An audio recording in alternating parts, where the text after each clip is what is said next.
Hi guys, welcome back to my next video. നമ്മൾ ഇന്നിവിടെ നോക്കാൻ പോകുന്നത് ഡ്രാഗൺ എന്ന് പറയുന്ന പുതിയ തമിഴ് സിനിമയെ കുറിച്ചിട്ടാണ്. ഈ ഒരു സിനിമയ്ക്ക് വേണ്ടി കാത്തിരിക്കാൻ തുടങ്ങിയിട്ട് കുറച്ച് ദിവസങ്ങളായിരുന്നു. കാരണം പ്രധാനമായിട്ടും ഈ ഒരു സിനിമയുടെ ഡയറക്ടറിലുള്ള ഒരു പ്രതീക്ഷ, അതുപോലെ തന്നെ ഈ സിനിമയുടെ നായകൻ പ്രദീപ് രംഗനാഥൻ, ആള് പൊളി സാധനമാണ്.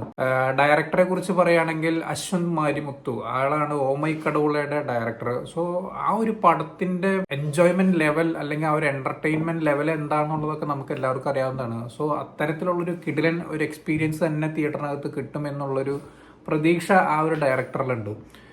പിന്നെ അതുപോലെ തന്നെ വലിയൊരു താരനിര ഈ ഒരു സിനിമയ്ക്കകത്തുണ്ട്. മിഷ്കിൻ വരുന്നുണ്ട് ഒരു പ്രധാന റോളിൽ. അതുപോലെ തന്നെ അനുപമ പരമേശ്വരൻ ഉണ്ട്, കയഡു ഉണ്ട്, വേറെ ഒരു കെമിയോ റോളുണ്ട്.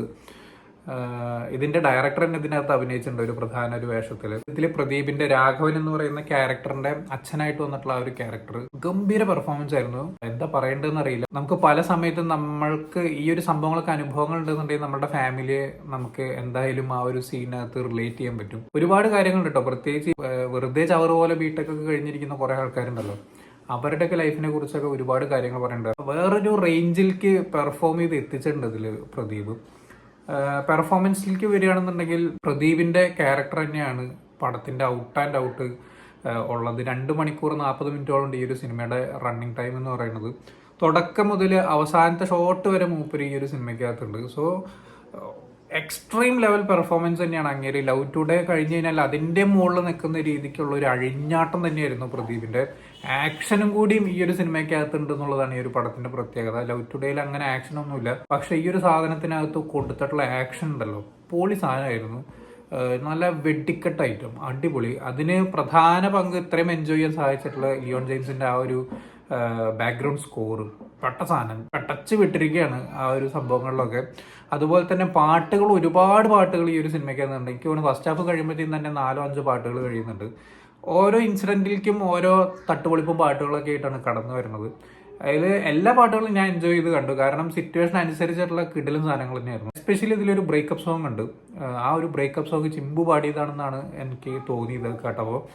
അടിപൊളി ഒരു സാധനം. ഓ മൈ കടവുളയിലത്തെ പാട്ട് കഴിഞ്ഞ് കഴിഞ്ഞാൽ അടുത്തത് ഈ ഒരു പാട്ട് നല്ല രീതിയിലേക്ക് ക്ലിക്ക് ആവാനുള്ള സാധ്യതകളൊക്കെ ഉണ്ട്. തിയേറ്ററിൽ നിന്ന് കേൾക്കുമ്പോൾ നല്ല രസമായിട്ട് തോന്നി. പിന്നെ ചിമ്പുവിന്റെ വോയിസിന് ഒരു പ്രത്യേകതയുണ്ട്. ഇപ്പോൾ വലിയ പ്രത്യേകതകളൊന്നും ഇല്ലാത്ത ഒരു പാട്ടാണെങ്കിൽ കൂടി ആളുടെ ഒരു വോയിസിന്റെ ഒപ്പം അത് കേൾക്കുമ്പോൾ, അതും പ്രത്യേകിച്ച് ബ്രേക്കപ്പ് സോങ് കേൾക്കുമ്പോൾ അതൊരു പ്രത്യേക ഒരു ഫീൽ തന്നെയാണ്. പിന്നെ അനുപമയുടെ ക്യാരക്ടർ, ഞാൻ പല സിനിമകളിലും അല്ലെങ്കിൽ നമ്മുടെ ജീവിതത്തിൽ പല പെൺകുട്ടികളെയും കണ്ടിട്ടുണ്ടാവും ഈ ഒരു ഇതുപോലത്തെ തുടക്കത്തിലെ ഈ അനുപമയുടെ ക്യാരക്ടർ പോലത്തെ പല ആൾക്കാരെയും നമ്മൾ തേപ്പുകാരി എന്നൊക്കെ വിശേഷിപ്പിക്കുന്ന പല സംഭവങ്ങളുണ്ടാവും.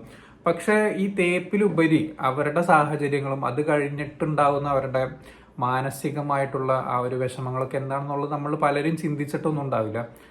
ഒരു 100-ൽ 60% ആൾക്കാർ ചിലപ്പോൾ പറ്റിച്ച് പോകുമായിരിക്കാം. പക്ഷെ ഒരു 40% ആൾക്കാർ ഇതുപോലെ വിചാരിച്ചിട്ടുള്ളവരുണ്ടായിരിക്കും. ഇതിൽ അനുപമയുടെ ക്യാരക്ടർ പോലെ നല്ല രസമുള്ള ക്യാരക്ടറായിരുന്നു. അത്രയും സപ്പോർട്ടീവ് മെന്റാലിറ്റി ഉള്ള ഒരു ക്യാരക്ടർ, അങ്ങനെയൊക്കെ നല്ലൊരു ഫ്രണ്ടിനെ കിട്ടുന്നവരുടെയൊക്കെ ഭാഗ്യം എന്നേ പറയാനുള്ളൂ. അത്രയും നല്ല രസമായിട്ട് അനുപമയുടെ, എനിക്ക് തോന്നുന്നു അനുപമയുടെ ആ ഒരു ഫിൽമോഗ്രഫിയിൽ ഞാൻ കണ്ടിട്ടുള്ളതിൽ വെച്ച് ദ ബെസ്റ്റ് ക്യാരക്ടറാണ് ഈ ഒരു സിനിമയ്ക്കകത്ത് അനുപമയ്ക്ക് കിട്ടിയിട്ടുള്ളത്. അതുപോലെ തന്നെ കയോഡുവിന്റെ പെർഫോമൻസ് ആണെന്നുണ്ടെങ്കിലും കുഴപ്പമില്ല, നല്ല രസമായിട്ട് തന്നെ ഫീൽ ചെയ്യുന്നുണ്ട്. ആ ഒരു റിച്ച്നെസ്, ആ ഒരു ക്യാരക്ടറിന്റെ ആ ഒരു റിച്ച്നെസ് നമുക്ക് ഫ്രെയിമിൽ ഫീൽ ചെയ്യും. അതുപോലെ തന്നെ ഒരു കെമിയോ റോൾ വരുന്നുണ്ടെന്ന് പറഞ്ഞു, അത് നിങ്ങൾക്കത് ഈ ഒരു സിനിമ കാണുന്ന സമയത്ത് നിങ്ങൾക്ക് അത് കിക്ക് മനസ്സിലാവും. പക്ഷെ ആ ഒരു സംഭവം ഉണ്ടല്ലോ, അതൊരു വെടിച്ചില് സംഭവം തന്നെയായിരുന്നു. എനിക്ക് നമ്മളെ ആ ഒരു പീക്കിലേക്ക് എത്തിക്കും, സന്തോഷത്തിന്റെ പീക്കിലേക്ക് എത്തിക്കും ആ ഒരു സംഭവം എന്ന് പറയുന്നത്. അതുപോലെ തന്നെ മിഷ്കിന്റെ ക്യാരക്ടർ ഒരു ഗംഭീര പ്രിൻസിപ്പാളാണ് അദ്ദേഹം. ഒരു വലിയൊരു ടീച്ചർമാർക്കും അല്ലെങ്കിൽ സാറുമാർക്കൊക്കെ വലിയൊരു മാതൃകയാവേണ്ട ഒരു തരത്തിലുള്ള ഒരു ക്യാരക്ടർ നല്ല രീതിക്ക് അവതരിപ്പിച്ചിട്ടുണ്ട്. മിഷ്കിന്റെ പെർഫോമൻസിനെ കുറിച്ചൊന്നും അധികം പറയേണ്ട ആവശ്യമുണ്ട് തോന്നുന്നില്ല. കാരണം കിട്ടിയ സാധനങ്ങൾ അങ്ങേര് വെടിച്ചില്ലായിട്ട് കോമഡി സീരിയസ് ആയിട്ടുള്ള സീരിയസ് എല്ലാ സാധനങ്ങളും നല്ല രസമായിട്ട് വന്നിട്ടുണ്ട്. പടത്തിന്റെ തുടക്കമൊക്കെ കണ്ടപ്പോൾ ഞാൻ ശിവകാർത്തിയുടെ ഡോൺ പോലെയൊക്കെ പോവോ എന്നുള്ളൊരു ഡൗട്ടൊക്കെ ഉണ്ടായിരുന്നു. പക്ഷെ അങ്ങനെയൊന്നും അല്ല പടത്തിന്റെ റേഞ്ച്. പടം ഒരു വേറൊരു റേഞ്ചാണ്. അതുപോലെ തന്നെ GVM ഉണ്ട്, ഗൗതം വാസുദേവമേനോൻ. ആളുടെ ഒരു കമ്പനി MD അല്ലെങ്കിൽ ആ ഒരു ഹൈ പൊസിഷനിൽ നിൽക്കുന്ന ഒരാൾ എന്നുള്ള നിലയ്ക്ക് ആളും അത്യാവശ്യം നല്ല രീതിക്ക് തന്നെ പെർഫോം ചെയ്തിട്ടുണ്ട്. ഇതിലൊക്കെ ഉപരി പ്രദീപിന്റെ പെർഫോമൻസ് കൊണ്ട് ഇങ്ങനെ അഴിഞ്ഞാടുകയാണ് കേട്ടോ പ്രദീപ് എന്ന് പറയുന്നത്. ഒരു ഗംഭീര ഒരു ആക്ടറാണ് ആള്. ചിലപ്പോൾ ഈ വർഷത്തെ ചിലപ്പോൾ മികച്ച സ്റ്റേറ്റ് അവാർഡ് മേടിക്കാനുള്ള സാധ്യതയും കാണുന്നുണ്ട് ഞാൻ. തമിഴ് സ്റ്റേറ്റ് അവാർഡ് മേടിക്കാനുള്ള സാധ്യതയൊക്കെ ഉണ്ട്. കാരണം അമ്മാതിരി സെന്റിമെന്റ്സിനാണെങ്കിലും കോമഡിക്കാണെങ്കിലും ആക്ഷൻ ആണെങ്കിലും ഇമോഷൻ ആണെങ്കിലും എല്ലാ കാര്യങ്ങളും പ്രേമൊക്കെ ചെയ്യുന്ന ലെവലുണ്ടല്ലോ, അതൊക്കെ വേറെ ലെവലായിരുന്നു. ഞാൻ ഭയങ്കരമായിട്ട് എൻജോയ് ചെയ്ത് കണ്ട പടം. പിന്നെ ഇതിൽ റെഫറൻസുകളെ കുറിച്ച് പറയാൻ, ഇപ്പോൾ ഞാൻ ആദ്യമായിട്ടാണ് ഇത്രയും ഒരു തമിഴ് സിനിമയ്ക്കകത്ത് മലയാളം സിനിമയുടെ റെഫറൻസ് ഒക്കെ കൊണ്ടുവരുന്നത്. ഇപ്പോൾ പ്രേമത്തിലെ മലരെ എന്ന് പറയുന്ന പാട്ടുണ്ടല്ലോ, ആ ഒരു സാധനമൊക്കെ ഇതിനകത്ത് പ്ലേസ് ചെയ്തിരിക്കുന്നത്. അതുപോലെ ഇല്ലുമിനാറ്റി എന്ന് പറയുന്ന പാട്ടൊക്കെ പ്ലേസ് ചെയ്തിരിക്കുന്നത് നല്ല രസമുണ്ടായിരുന്നു. ആ റെഫറൻസുകളൊക്കെ കേൾക്കുന്ന സമയത്ത് ഞാൻ തൃപ്രയാർ VB എന്നാണ് പടം കണ്ടത്. ആ ഒരു സമയത്ത് തിയേറ്ററൊക്കെ പൂരപ്പറമ്പാവുക എന്നൊക്കെ പറയുന്ന രീതിയിൽ നല്ല രസമായിട്ട് വൈബായിരുന്നു പടം മൊത്തം. ഒരുപാട് തമിഴ് ഓഡിയൻസ് ഉണ്ടായിരുന്നു ഞാൻ സിനിമ കാണുന്ന സമയത്ത് ആ ഒരു തിയേറ്ററിനകത്ത്. നല്ല രീതിക്ക് അവർ എൻജോയ് ചെയ്ത് കണ്ട പോർഷൻസ് ആയിരുന്നു അതൊക്കെ. എനിക്ക് ഒരു തരി പോലും എവിടെയും ലാഗ് അടിച്ചില്ല. എസ്പെഷ്യലി ഫസ്റ്റ് ഹാഫിന് ശേഷം സെക്കൻഡ് ഹാഫ് വേറെ റേഞ്ചിലേക്ക് പോകുന്നൊരു പരിപാടികളൊക്കെയാണ്. അങ്ങനെ സെന്റിമെന്റ്സും കോമഡിയൊക്കെ മിക്സ് ചെയ്ത് കയറിയും ഇറങ്ങിയും വരുന്ന കുറേ സന്ദർഭങ്ങൾ ഒരു രക്ഷയില്ല. അൺപ്രഡിക്റ്റബിൾ ആയിട്ടുള്ള ക്ലീഷേഴ്സ് മുറിച്ചിട്ടുള്ള ഒരുപാട് സാഹചര്യങ്ങൾ ഈ ഒരു സിനിമയ്ക്കുണ്ട്. നമ്മൾ വിചാരിക്കും ഇതിനി അടുത്തത് ഇതിലേക്കാണ് പോകുന്നത്, അങ്ങനെ നിൽക്കുമായിരിക്കും എന്നൊക്കെ വിചാരിക്കുമ്പോൾ വേറൊരു തരത്തിൽ വേറൊരു സാധനങ്ങൾ ഉൾക്കൊള്ളിച്ചുകൊണ്ട് വേറൊരു രീതിയിൽ അവർ അത് പറയാൻ ശ്രമിച്ചിട്ടുണ്ട്. പറയാൻ ശ്രമിക്കുന്ന കാര്യങ്ങൾ നമുക്ക് ആദ്യം തന്നെ മനസ്സിലാവുന്നുണ്ടെങ്കിലും ആ ഒരു ട്രീറ്റ്മെന്റ് കൊണ്ട് വളരെയധികം വ്യത്യസ്തത അർഹിക്കുന്ന സിനിമ തന്നെയാണ് ഡ്രാഗൺ എന്ന് പറയുന്നത്. പലർക്കും റിലേറ്റ് ചെയ്യാൻ പറ്റുന്ന ഒരുപാട് ക്യാരക്ടറുകൾ ഈ ഒരു സിനിമയ്ക്കകത്തുണ്ട്. എസ്പെഷ്യലി എനിക്കൊക്കെ നല്ല രീതിയിൽ, ഇപ്പം ഞാൻ ബിടെക് പഠിച്ച ആളൊന്നുമല്ല, പക്ഷേ ജീവിത സന്ദർഭങ്ങൾ കൊണ്ട് ഒരുപാട് മുഹൂർത്തങ്ങൾ എനിക്ക് ഈ ഒരു സിനിമയായിട്ട് കണക്ട് ചെയ്യാൻ പറ്റിയെന്നുള്ളതാണ്.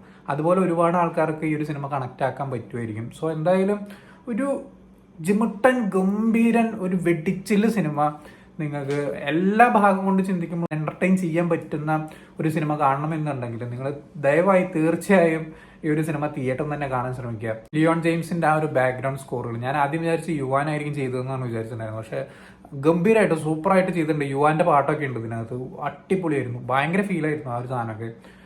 സോ എന്തായാലും തിയേറ്റർ മെറ്റീരിയലാണ്, പക്ക തിയേറ്റർ മെറ്റീരിയലാണ്. അനുപമയുടെ ഒരു ഗംഭീര പെർഫോമൻസ്, എല്ലാവരും അടിപൊളിയായിട്ട് കിട്ടിയ സാധനങ്ങൾ. അതുപോലെ തന്നെ പ്രദീപിന്റെ അച്ഛനമ്മയായിട്ട് വന്നിട്ടുള്ള ആ 2 ടീമുകളുണ്ടല്ലോ, പൊളി സാധനമായിരുന്നു കേട്ടോ. അപ്പൊ ആരെങ്കിലൊക്കെ എടുത്തു പറയാൻ വിട്ടിട്ടുണ്ടെന്നുണ്ടെങ്കിൽ ദൈവത്തെ ആലോചിച്ച് ക്ഷമിക്കുക. കാരണം പറയാൻ നിന്നതിന് ഒരുപാട് ഇങ്ങനെ പറഞ്ഞുകൊണ്ടിരിക്കണം, പിന്നെ ഒരുപാട് സ്പോയിലർ ആയി പോവും. ഒരു കുട്ടി ഡ്രാഗൺ എന്നൊക്കെ പറഞ്ഞ ഒരു പരിപാടിയൊക്കെ വരുന്നുണ്ട്. അത് ഓവർ ദ ഡോസ് ആണെന്നുണ്ടെങ്കിലും പക്ഷെ പല സമയത്തും നമുക്കത് നല്ല രസമായിട്ട് എൻജോയ് ചെയ്യാൻ പറ്റുന്ന ഒരു സന്ദർഭങ്ങളൊക്കെ ആയിരുന്നു. അപ്പൊ എന്തായാലും നിങ്ങൾ ഈ ഒരു സിനിമ കാണാനുള്ളവർ എന്തായാലും നല്ല അടിപൊളി സൗണ്ട് സിസ്റ്റം ഒക്കെ ഉള്ള തിയേറ്ററിൽ നിന്ന് കാണാൻ ശ്രമിക്കുക. സോ എന്തായാലും നിങ്ങൾ ഈ ഒരു സിനിമ കണ്ടിട്ടുള്ളവരാണെങ്കിൽ എന്താണ് നിങ്ങളുടെ അഭിപ്രായം എന്നുള്ളത് താഴെ കമന്റ് ബോക്സിൽ രേഖപ്പെടുത്തുക. സോ വീഡിയോ ഇഷ്ടപ്പെട്ടെന്നായിരുന്നു, ഇഷ്ടപ്പെട്ടാൽ ലൈക്ക് ചെയ്യുക, ഷെയർ ചെയ്യുക, കമന്റ് ചെയ്യുക, ചാനൽ സബ്സ്ക്രൈബ് ചെയ്യുന്നവരെ മറക്കാതിരിക്കുക. See you in the next video guys.